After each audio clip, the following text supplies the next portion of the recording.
இலங்கையினுடைய வெளிவிவகார அமைச்சர் விஜித கேரத் அவர்கள்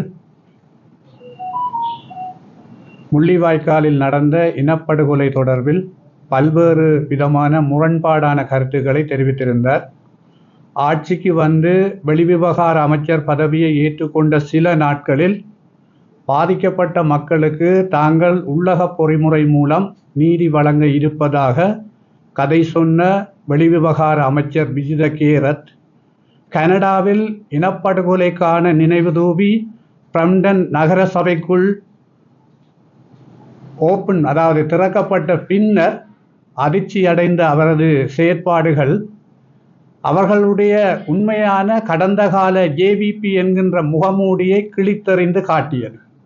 குறிப்பாக விஜித கேரத் சொன்னார், இந்த உள்நாட்டுக்குள் நடந்த போர்க்குற்றங்கள் இனப்படுகொலை என்ற விடயமெல்லாம் ஒரு கட்டுக்கதை என்று சொன்னார்.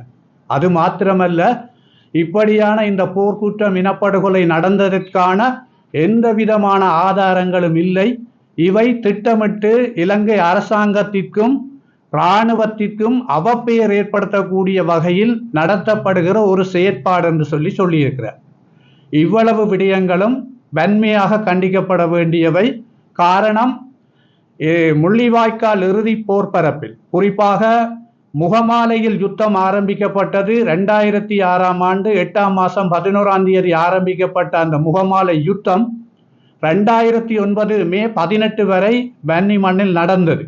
அந்த மண்ணில் போர்க்குற்றங்கள் இனப்படுகொலைகளுக்கான ஆதாரங்கள் போதியதாக இருக்கிற போது, அவற்றுக்கான ஆதாரங்கள் எல்லாம் சர்வதேச ஊடகங்களில் வெளியான போது, அவை இருக்கின்றபடியால் தான் ஐநா மனித உரிமை பேரவையில் தொடர்ச்சியான தீர்மானங்கள் இலங்கை மீது கொடுக்கப்படுகிற போது, இவை எல்லாவற்றையும் கடந்த கால அந்த யுத்தத்துக்கு பொறுப்பான ஆட்சியாளர்கள் சகித்து கொண்டிருந்து அதை கடந்து சென்றதன் அப்பால் தாங்கள் இந்த யுத்தத்துக்கு எதுவும் தொடர்பற்றவர்கள் என்று வெளியில் கூறிக்கொண்டு இந்த இடத்தில் வந்து பாதிக்கப்பட்ட மக்களினுடைய மனங்களை வேதனைப்படுத்துவது அப்பால் தாங்கள் எதேச்ச அதிகார போக்கில், அதாவது ஜனநாயக அரசியல் கட்டமைப்பில் இருந்து தாங்கள் ஒரு பாசிதவாச அரசியலை நோக்கி செல்லுகின்றார்களா என்ற கோணத்தில் தான் அவருடைய செயற்பாடுகள் எல்லாம் அண்மைய நாட்களில் அமைந்திருக்கின்றன.